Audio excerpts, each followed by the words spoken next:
I'm really excited to introduce our first speaker, Lindsay Mimler, head of core design at Pinterest, where she's been a design leader for nearly 4.5 years.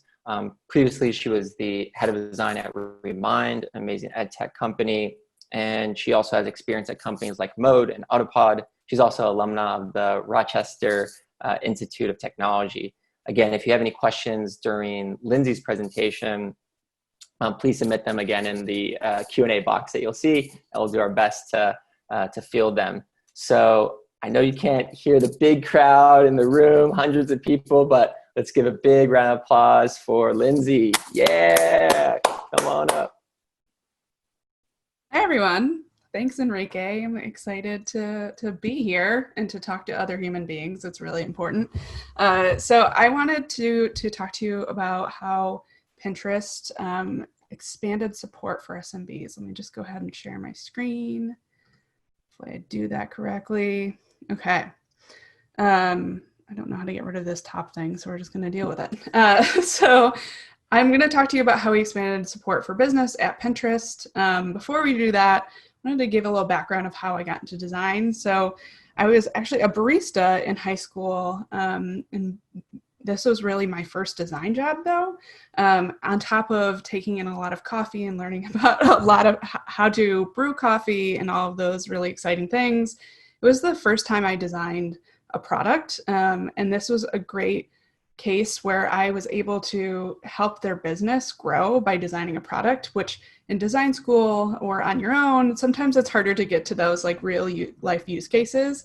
And to me, that was really exciting, setting them up to be able to sell coffee on their website. So opening up completely new streams of revenue for them. And I no longer work as a barista, although I do miss it. I now work at Pinterest, where I lead up our core design team. And at Pinterest, our mission is to bring everyone the inspiration to create a life they love.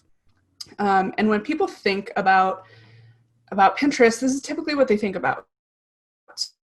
So if you're not familiar, this is the landing experience for their, and we call this the home feed. And this is full of inspiring ideas that are personally relevant to you. But when people think about Pinterest, most of the time, they don't think about the fact that behind every single one of these ideas, there's brands and retailers and content creators generating this content. And we were hearing this consumer problem again and again. We call our consumers pinners.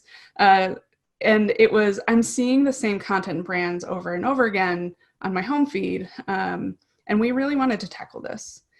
But the business problem that was underneath that was we were focusing on these large advertisers, which is really, really important. But in a lot of ways, we were leaving the small businesses to fend for themselves and not creating the ideal experience for them to bring their more diverse content onto the platform. And so the first step of tackling this huge problem was understanding the users. Who are these businesses? And our starting point was this. It was very, very, very bare bones. We had pinners who are consumers, and we have businesses, and they create content, and they can also advertise. We had a really good understanding of who our advertisers were, but this more general bucket of businesses, we didn't have as much detail into. And so it wasn't super helpful for design to know where to start, and we wanted to dive in a little bit more.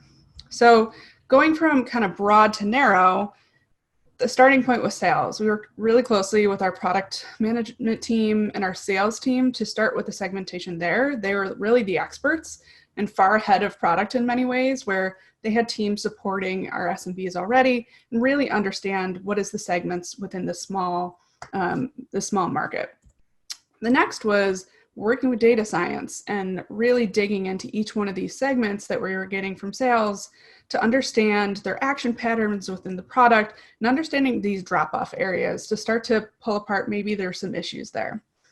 And then the last piece to really narrow it down more was research and understanding the pain points along the way, not just looking at the data, but also hearing it from our businesses themselves and better understanding how they define success and how we can bring them that success. And so we kind of went from something like this to this and having more detail into that area. And this was really helpful for design. When we had started out, It was kind of designing for all, but we really didn't understand who was in those buckets and if we were alienating entire segments of users within here. And through that, we were able to identify some big buckets and steps to success for these users that were consistent across the board. The first was they need to be aware of the product and that they can be a business on Pinterest.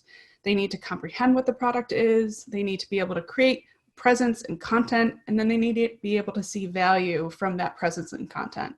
So that was a really good starting framework for how we tackle some of the issues on the platform for them. And we were not a great starting point. Across the board, we weren't doing well. Awareness was doing a bit better, but arguably we could have done even better there. And we moved on to identifying the problems. And they were pretty blinding, to be honest with you. We just had never really supported this audience.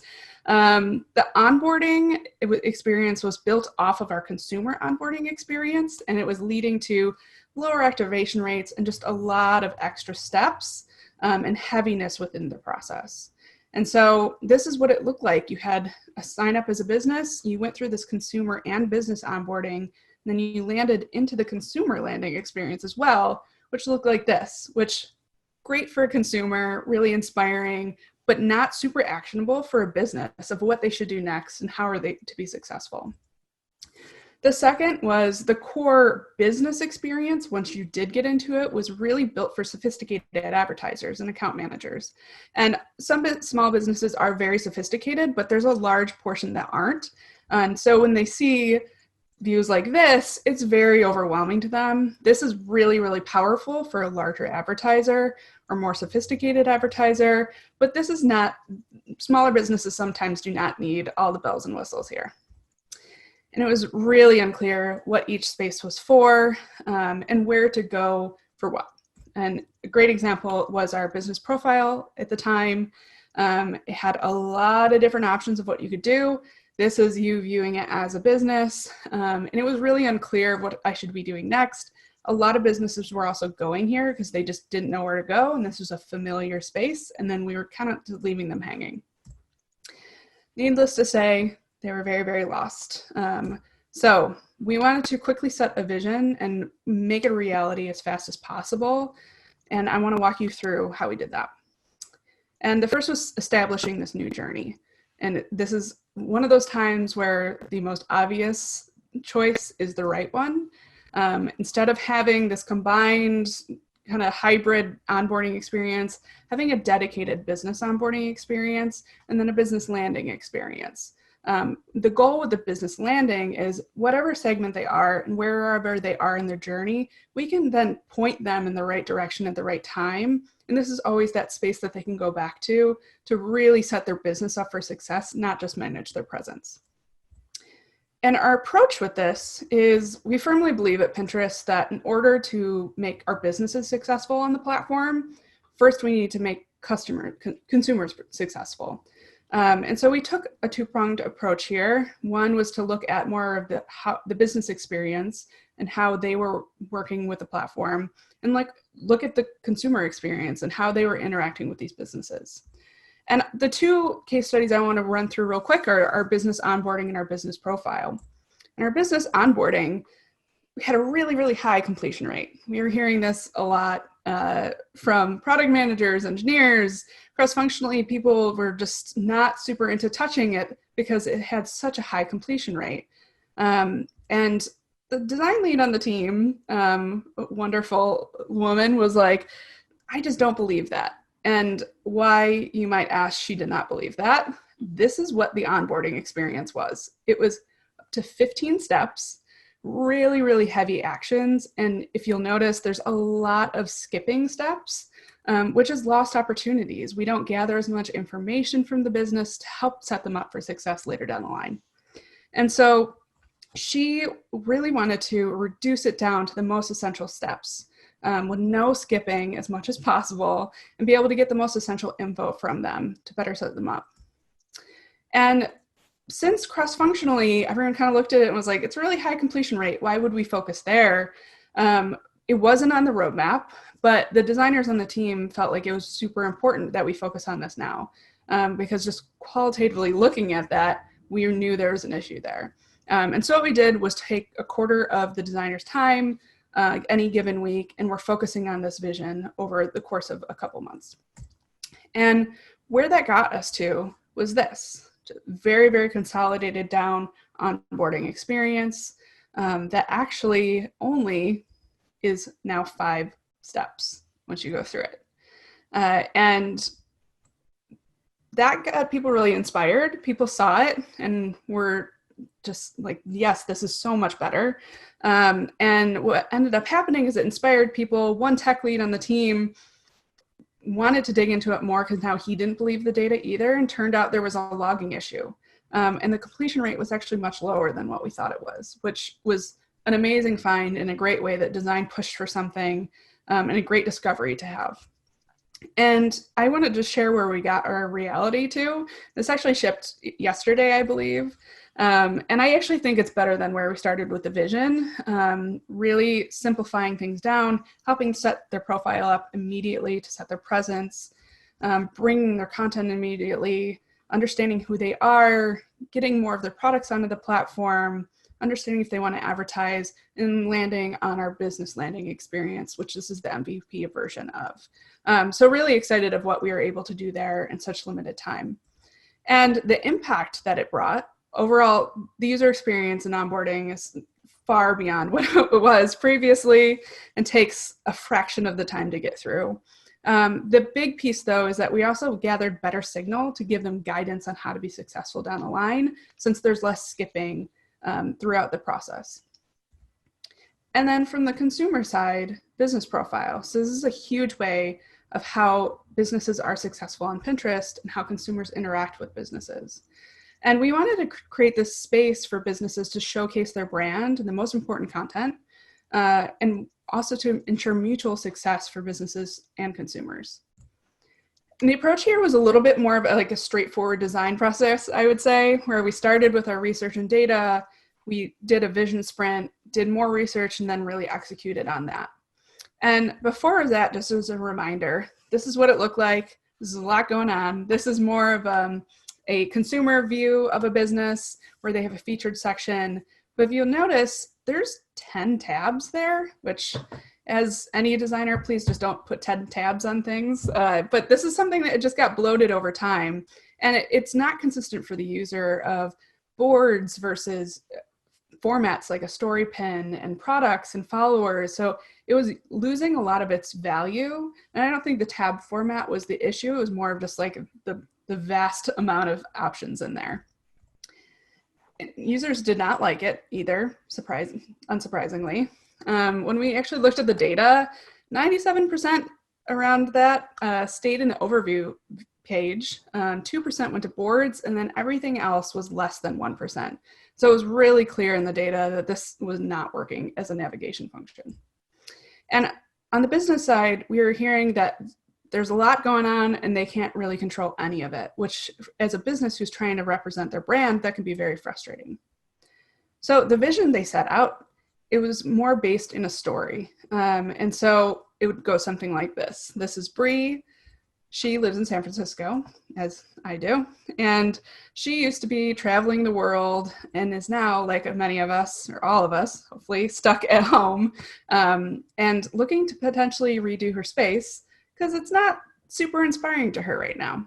So she turns to Pinterest. She looks up living room ideas. And she gets this grid of really inspirational pins that would be relevant to her. From there, she sees something that catches her eye. She really likes the style of this chair here. And she notices this brand, While New. And when we're thinking about when she goes into the While New business profile, what are the things that Bree needs in order to have a really solid experience and come away successful herself? The first bucket that we landed on was it needs to be inspirational. I love this style and I want to see more and continue to get inspired. The second is community. This is very important with brands. Should I trust this brand? And this can be done through who are they following, who's following them, who are businesses who are like them, and building that trust into the profile. And then lastly, usefulness. I see something I like, can I buy it? It was pretty buried previously, and so we really wanted to highlight this. Additionally, beyond merchants, we wanted to make it really easy to find recipes so you can go and cook that recipe that you find. And where we landed with the reality is this.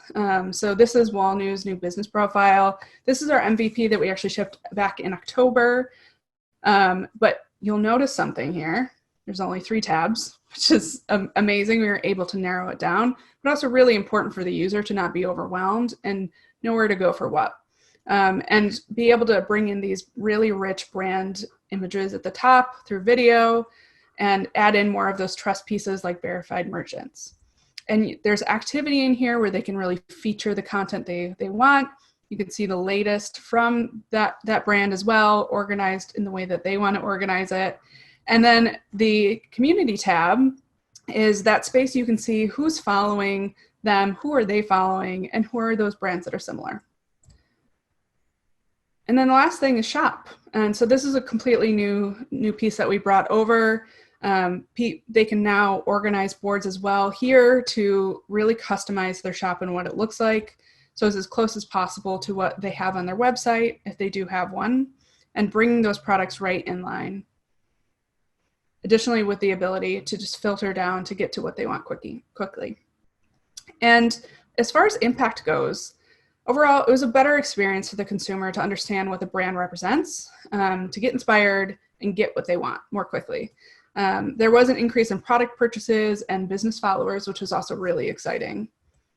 And beyond this, expanding impact. So that segmentation that we did and the work that we did, it was really exciting for us to see it go way, way beyond our couple teams that were focusing on this. And people got really excited about how we support SMBs even more. And so we built things like our mobile business tools and to meet businesses where they're at. And then things like our business site, collaborating really closely with the marketing team to build out a really awesome place to drive that awareness and even product comprehension before they hit that sign up button. So really excited at what the team did here. And when we look back at those buckets to success, I feel like throughout all of this work and really creating these tools across all platforms, we were able to check off a lot of these things. We'll obviously continue to constantly iterate on top of them to make it better and better, but the building blocks are really there now. And so just want to talk about 3 key takeaways. When designing for all, make sure you know who is included in that all. I think this is important for the segmentation piece, that you make sure you're not alienating a part of your audience. The second is, if something feels really off in the data, question it. It's okay to question data. Sometimes data is wrong. A lot of times it's right, but sometimes it is wrong. So if something's really off, trust your gut. And last, design ability to understand the user and tell stories can have really broad company impact beyond just your one project. And I think that's an important thing for design, to keep pushing and telling more stories. Thank you. That's it.